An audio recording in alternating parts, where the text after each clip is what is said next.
Okay, perfect. So I can try not to hit anybody as I get out of here. I had to make a quick pit stop at the grocery store. I ran out of Tang, and I wanted some fucking juice for the workout. In terms of some intra-workout carbs, man, I'm gonna need it. Leg day.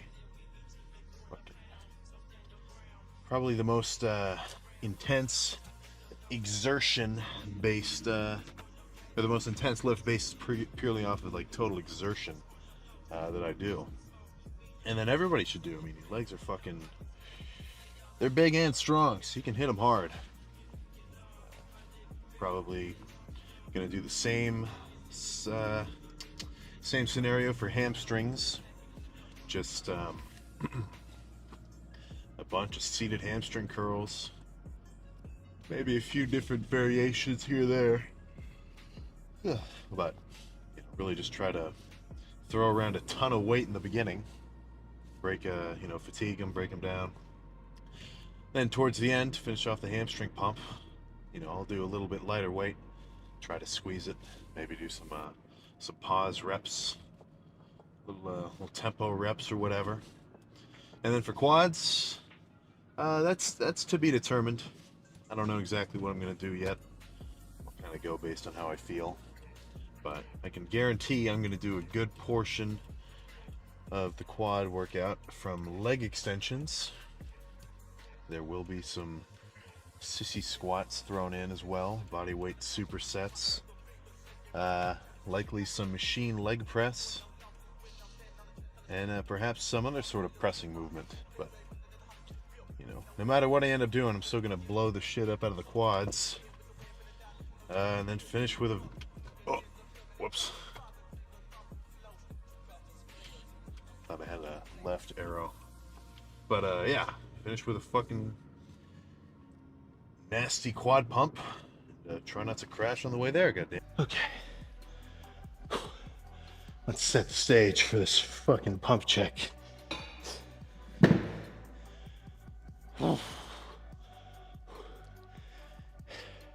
Anybody can have a good fucking chest day. Anybody can have a goddamn solid shoulder day. But a legit leg pump, you gotta have some fucking guts. Why do you think people skip legs so much? Oh my god. Holy fuck. I mean, I called it. Just standing in those damn sweats. No flexing at all. Dude. What the this is inhuman. I'm not even touching flesh right now. I don't know what you would call this. Oh. Well. Let's just get a little pose down going.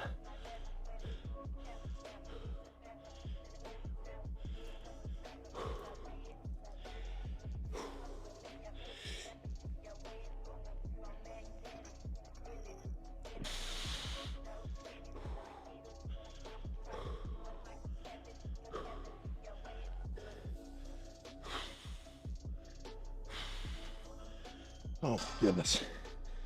Are the hamstrings still pumped?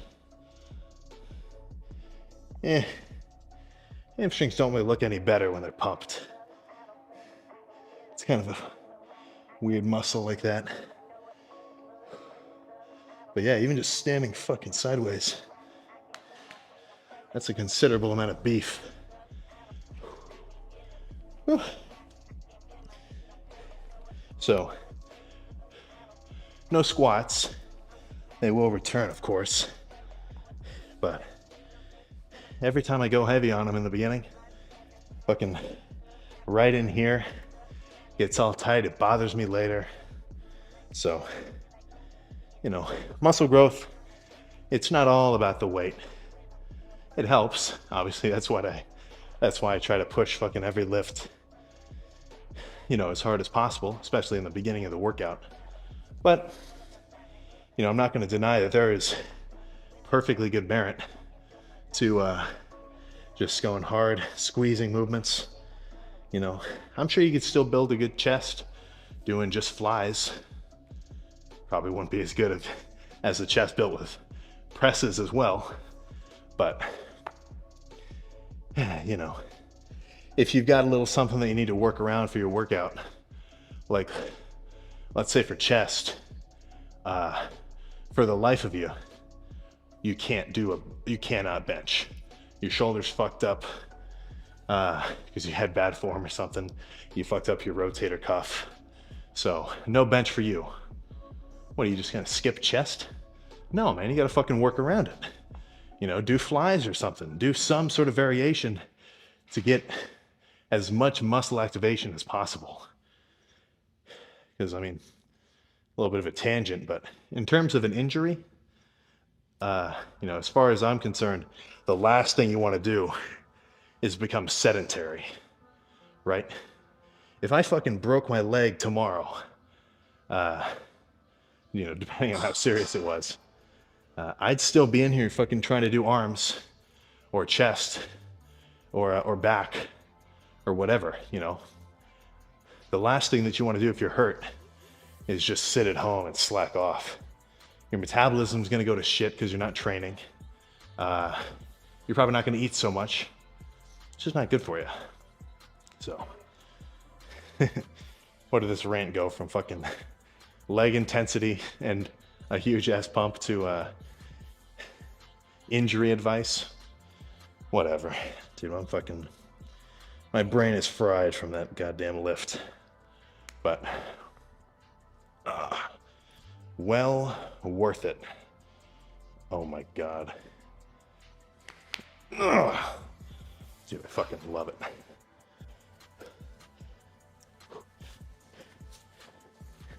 Come on. Oh, fuck. So, in terms of calves, every fucking lift, man, at the end of it, I just go sit on the calf machine and do 8 sets, you know. I'm not sitting here like absolutely destroying my calves. You know, I'm kind of scrolling on TikTok or whatever. But, you know, 8 sets, moderate weight, and you actually, you know, get a decent squeeze. What's that going to do? Add 10 minutes to your lift, 15 minutes? That's nothing when the result is fucking, you know, a set of drumsticks, if you will. So I'm going to go finish that up and then we can get in the car, fucking discuss some other topic.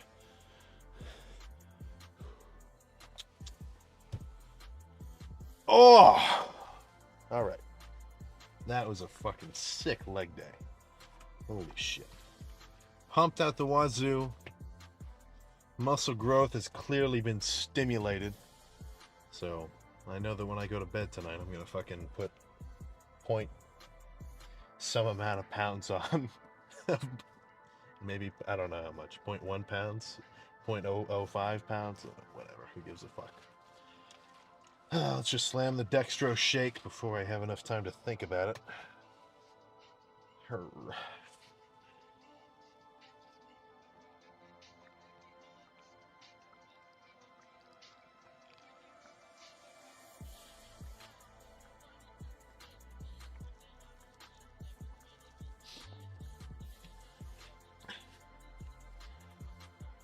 Oh.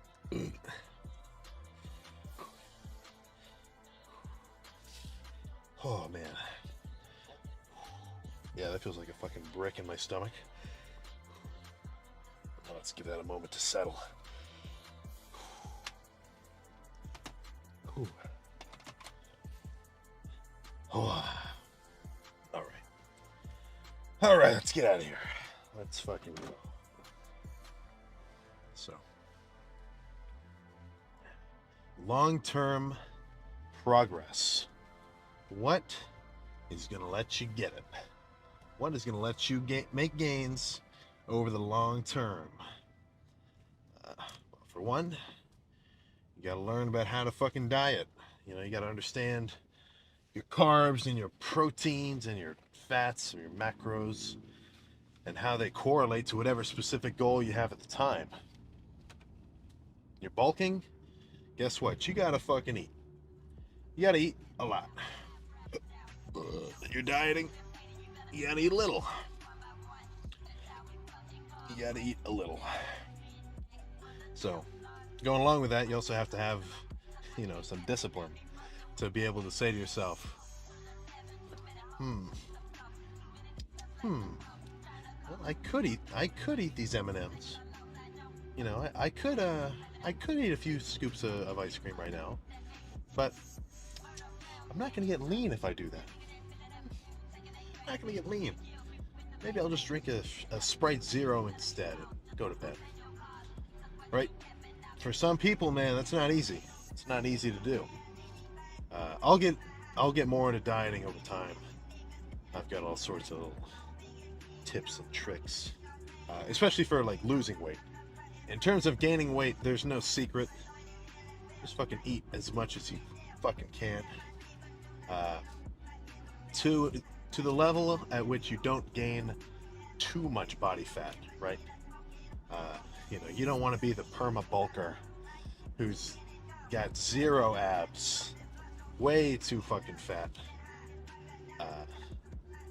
Not ideal. That's going to be hard to cut off. Now, if you're already like that, before you're lifting, then whatever. You gotta maybe just tone it down a little bit with the dieting phase. But to go from just like normal kind of scrawny looking dude to like way too soft, you push the calories a little too hard, or you didn't do your daily cardio like a fucking fool. But either way, so you gotta learn about diet. You gotta have a tough enough mind to stick to it. You gotta train hard, look up your freaking ideal reps and sets and exercise choices. Make sure you get a solid pump with a reasonable amount of fatigue every lift. Take your vitamins. Take your creatine, your pre-workout. I mean, shit, all this stuff works. But in terms of the training, what's most important is that you up the intensity over time. Your average, like let's say, let's look at a week. Let's look at the week for a lifter. First day, let's say you do chest and let's just say you do PPL. So your first day is chest, shoulders, and triceps. Kind of a bad lift. Yeah, you kind of feel like shit. You go light, whatever. You just go through the motions. Next day, back. You have a killer back day. You kill it. Good for you. Hell yeah. Next day, legs. Legs are hard. I'll skip it. Repeat. This time the chest day was good. This time the back day was good. And this time you do like a whatever leg day, You get a little leg pump. You don't go too hard. Over time, right? What do you think your average intensity was for that week? Maybe like a 6 out of 10? Maybe? But as you progressed, that level of intensity is it's going to become your new normal, right? So over time, you've got to be able to think to yourself, okay, I'm feeling a little bit tired, but if I still want to progress, man, who gives a shit? Let's just go hard anyway, right? I definitely think that over time, I've always lifted pretty hard, but every few months, I'll sort of have a, maybe not like a, what kind of word am I even thinking of here? Like a moment of enlightenment, where for whatever reason, I've been hitting the same lifts, and then for whatever sort of catalyst sparks a little something in my mind where I can just see the matrix, and I'm like, all right, let's step it up. Let's get real. Every few months you got to think to yourself, all right, let's get real. Let's go harder than I've been going before. And then that level of intensity is going to become your new normal, right? I think what happens to a lot of lifters is the plateau pipeline. It's not good. You start in the beginning. You start lifting. You're looking up Athlete X videos. You're watching Greg Doucette, Jeff Nippard. You're learning, right? You learn, a basic workout routine. You learn a little bit about diet. Uh, you basically get the gist of lifting. And then you go in and you start doing it. And then that's the end of it. You don't really look into changing anything up over time. And I mean, that's why some people just look the fucking same year in, year out, right? Because they don't, they just stick to what they know. They don't open their mind to different ideas or going harder. Like, they just reach a level of not stability, contentedness. They reach a level where they're like, hey, this is fine. This is enough. They go to the gym every, most of the week. They do their lift. They go kind of hard. Like, they're definitely not doing nothing, but they're just maintaining their physique, right? Where, all it would take is just a little bit more knowledge, applied knowledge, that is, and maybe a little bit more intensity, a little bit more focus on their diet, supplementation, making sure you get a good pre-workout, make sure you sleep well, and then, they could inch towards some more progress. So the last thing that you want to do is just stay the same, right? And that's sort of why I like the idea of going through a bulking and a cutting phase rather than just like main gaining, right? Because, you're going to gain muscle slowly over time by way of, just eating a little bit above maintenance. You hit your 200 grams of protein per day or whatever. You go to the gym and you lift. Gradually, you'll progress a little, slow, but, in my mind, I want to go like all in, right? So if I want to get bigger, I want to do a fucking months of months of just like borderline force feeding, just insane lifts, up the weight, up everything, crazy pumps, gain a significant amount of tissue, and then cut down and show it off for a bit, right? So, just in terms of what am I thinking? Just in terms of like what I like, I would rather go through phases of lifting rather than just the same style throughout, because like when I'm bulking versus when I'm cutting, my lifestyle gets way different. Obviously when you're bulking, I'd almost call that like on season or off season, whatever. So I'm like getting pretty serious. There's not a lot of there's not too much goofing off because I gotta be home to eat, right? Try to eat a lot of food all day, and then I love fucking hitting the gym when I'm full as fuck because the pumps, they're insanely tight, like on the skin, extra strong. I mean, it just feels good. And then, after a few months of that, you can only take so much bulking at a time. So once I start dieting, then, you don't get to enjoy that fullness, that like bigness feeling. But, after, a few weeks of actually sticking to a diet, right, you start to get kind of shredded. You see new striations you haven't seen before, right? You get to sort of unveil all the work that you put in during those last few months of the bulk, right? And then, walking around all day with close to not an empty stomach, but like kind of a more slim torso, just kind of look more aesthetic, especially in pictures. In terms of social media, everybody loves being lean and posting shredded pictures of themselves. So, they both come with benefits, and the layman lifter doesn't. In the layman lifter's mind, the benefits don't outweigh the costs, right? To just the average lifter who's been looking the same, for the last 2 years, they don't think, man, if I bulk, I'll get big. I'll be able to gain muscle. All they can think of is, oh, I don't want to lose my abs. Oh, that's not worth it. I just want to stay the same. And then, they don't think, man, if I diet down, I'll look sweet, dude. I'll get shredded. That'll be fucking awesome. All they're thinking is, oh man, I'm gonna be so fucking hungry. I don't want to diet, and I'm gonna be weaker too. Oh come on, I don't want to lose my strength. You know, the shit isn't easy, man. You got to make sacrifices in a sense if you want to actually progress. So, like I was saying before, if you just stay in the same place,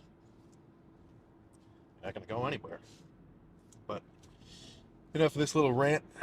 I gotta go home, eat, uh, take my vitamins. I did not fold my laundry. It's just sitting there. I'll do it tomorrow. I'll do it tomorrow. God damn it. So, chest tomorrow. Uh, chest feels fucking good, man. Pretty much healed up, I think.